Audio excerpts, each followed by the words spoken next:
Hello and welcome back to my channel. So अकमान बजाৰৰ ফালে ওলাই গলো, তাতে আকৌ কলা জাম দেখি কিনে আকৌ নিমখ জলকীয়া সানি খাব ভাল লাগে বাবে লৈ আহিলো। আৰু যেহেতু আমাৰ দেউতাৰো সুগাৰ আছে, দেউতাৰ কাৰণেও খোৱা ভাল, তাৰ কাৰণেও লৈ আহিলো।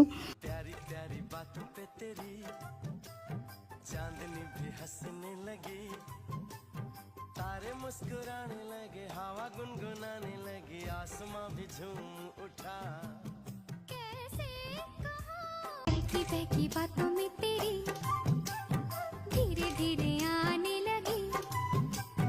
जुगनू ने मुझसे कहा ऐसा है ये तेरा पिया, ले ही जाएगा तेरा जिया। मोर वीडियो तो चाই কেনে লাগে প্লিজ কমেন্ট কৰি জনাবা আৰু লগতে মোৰ চেনেলটো সাবস্ক্ৰাইব কৰি দিব।